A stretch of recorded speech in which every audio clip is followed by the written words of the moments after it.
J'aimerais simplement réagir à pourquoi est-ce que la notation du bac m'a mis en colère, parce que j'ai eu l'occasion d'avoir les retours de vos différents collègues avec des notes qui sont dans tous les sens. On a plusieurs manières d'expliquer ce n'importe quoi des notes, en gros. Alors, déjà, première chose, la question du stress, c'est une épreuve qui est passée à un moment T, que ce soit pour l'écrit et l'oral. Vous pouvez arriver en étant stressé, vous pouvez arriver en ayant mal dormi, etc. Bref, vous ratez votre épreuve. C'est tout à fait possible de rater une épreuve. Ça, il n'y a pas de problème là-dessus. Donc, il y a certaines notes qui peuvent s'expliquer par ça. Mais pour avoir participé aux réunions d'harmonisation et pour avoir moi-même, avoir eu à corriger, etc., le bac, que ce soit l'écrit ou l'oral, est corrigé par une seule personne. Une seule personne qui se fait une certaine idée de ce que devrait être l'exigence.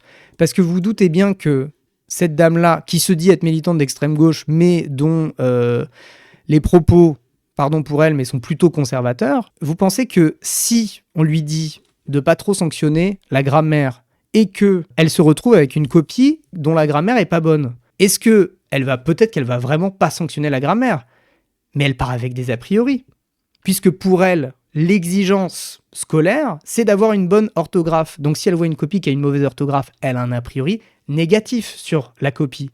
Et donc, comme elle est seule à corriger, elle va trouver des moyens de considérer cette copie comme étant mauvaise. Puisque c'est une personne humaine, elle va arriver avec ses a priori, elle va arriver avec ses propres exigences, avec son propre logiciel, et de la même manière que moi, je vais avoir tendance à peut-être être plus attentif à la compréhension de la langue, une fois que j'ai vu que l'élève, il fait des fautes d'orthographe, ok, il fait des fautes d'orthographe, qu'est-ce qu'il y a derrière ? Il y en a d'autres qui vont se dire, en fait, la faute d'orthographe, ça nous montre bien quel type d'élève c'est. C'est pas un bon élève. Donc si c'est pas un bon élève, comment est-ce qu'il pourrait se retrouver bien noté ? Puisque ça se voit que c'est pas un bon élève, il maîtrise pas bien l'orthographe.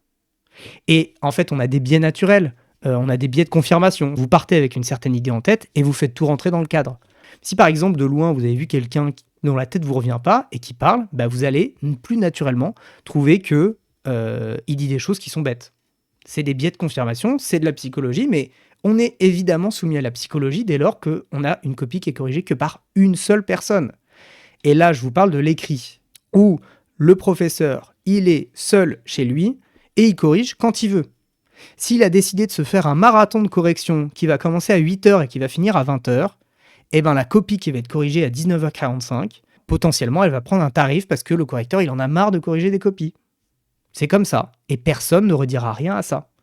Et donc peut-être qu'il va mettre 11 à une copie qui d'habitude a 15. Personne va venir réclamer pour un 11. Et pourtant, il y a eu des conditions personnelles et psychologiques qui se sont appliquées à cette personne-là. On va prendre un exemple extrême. Un professeur qui se retrouve à corriger et qui est professeur à Henri IV. Toute l'année, même ces mauvaises copies, elles sont excellentes. Pourquoi ? Parce que à Henri IV, il y a de la sélection, même s'il ne devrait pas y en avoir.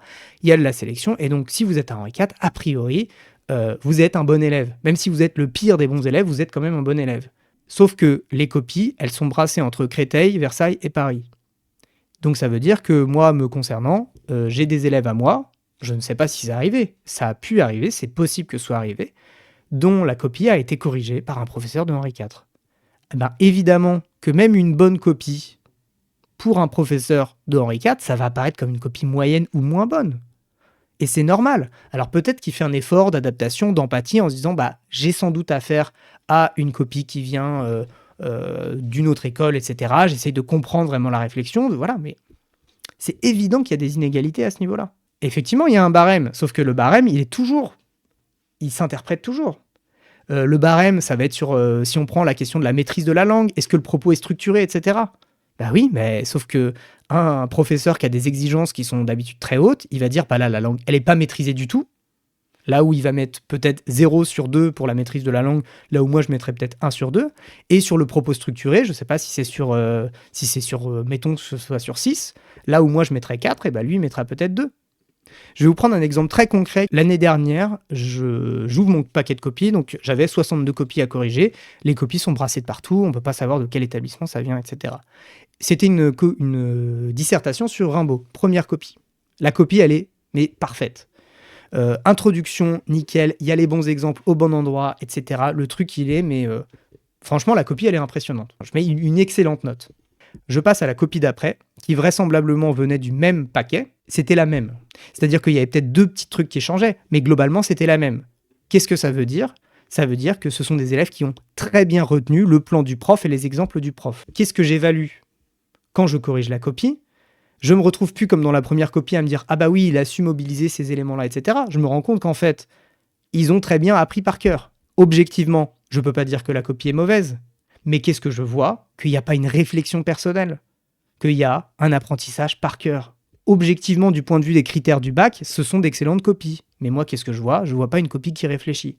Alors qu'à l'inverse, une copie qui est un peu maladroite, mais où il y a un propos personnel, eh ben, je vais avoir tendance à la valoriser. Sauf que les exigences qu'on demande de moi, et même les exigences qu'ont beaucoup de professeurs, bah, ça va être de dire « Oui, mais là, la maîtrise de la langue, elle n'est pas bonne, le propos, il n'est pas bien structuré. » Eh oui, sauf qu'une dissertation, c'est un exercice de pensée. Donc, est-ce que ça rentre dans un exercice de pensée ? Est-ce que la pensée, elle a bien progressé, malgré les petits manquements de la langue ? Ou est-ce que je considère que, bah non, il fallait bien écrire de bout en bout ? Ça, c'est sur la question de l'écrit, et vous voyez bien que les inégalités sont présentes à de nombreux endroits.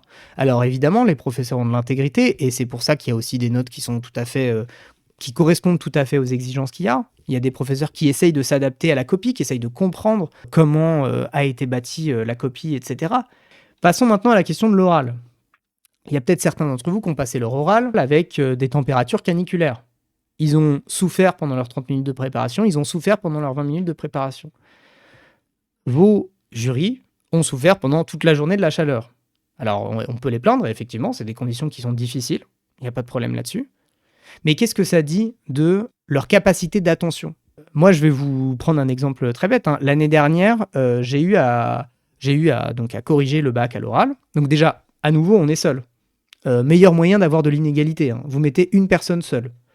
Elle arrive avec ses a priori, trouvez, quand vous êtes correcteur, à devoir corriger de 8h avec une pause déjeuner vers 12h30, donc on va dire de 9h à 12h30, et puis ensuite de 14h à 17h30.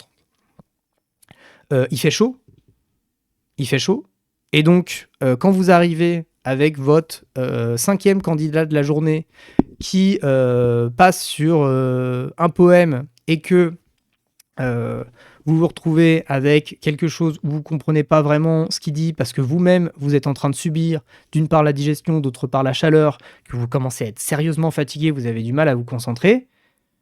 Comment est-ce que vous pouvez dire que vous êtes en bonne capacité de juger cette personne ? Vous ne pouvez pas. Sauf que personne ne va venir vérifier que vous êtes en bon état. Si on se retrouve dans une situation où on n'a pas bien écouté un oral, parce qu'on est fatigué à cause des conditions, et parce qu'il fait trop chaud, qu'est-ce qu'on fait ? Est-ce qu'on décide qu'on est bienveillant parce que là, on n'était pas dans de bonnes conditions ? Et surtout, on se dit, si moi, je suis dans cette condition-là alors que je suis un adulte, lui, dans quelles conditions il a dû être au moment de préparer ? Ou est-ce qu'on se dit, bon, si j'ai pas bien retenu, ça veut dire que l'oral, il n'était pas bon. Donc, dans le doute, voilà, je vais mettre une mauvaise note. Je ne sais pas comment les gens ont fait, mais je dis juste que les conditions d'évaluation ne sont pas justes. Et ce qui explique autant d'écart de notes. Et ce qui explique aussi un peu ma colère, puisque ça nous pose une vraie question en tant qu'enseignant de français. Est-ce qu'on cherche à vous faire découvrir ce que c'est que la littérature et quels sont les moyens de la littérature, donc de vous intéresser à cette matière-là ? Ou est-ce qu'on cherche à vous préparer uniquement au bac, puisque à vous donner tous les codes, etc., sachant que le jour J, vous allez potentiellement tomber sur un correcteur pour qui même vos grandes exigences, puisqu'il faut quand même tenir toute une classe de 34-35 élèves, même vos grandes exigences, elles ne seront pas suffisantes s'ils tombent sur le mauvais correcteur. C'est le dilemme qu'on a. On n'a pas de réponse à ça. Est-ce que c'est le bac qui est le problème ? Est-ce que c'est les conditions sociales ? Est-ce que c'est les inégalités ? C'est sans doute un peu de tout. Mais c'est ce qui explique une partie de ma colère, parce que en fait, voilà, le bac nous pose de vrais problèmes. Tout ce que je peux faire à ma petite échelle, c'est dire que ce qui compte, c'est ce que vous comprenez, ce que vous retenez de votre année de français. C'est si vous avez réussi à apprendre des choses qui vous serviront plus tard. Ça, c'est ce qui compte vraiment.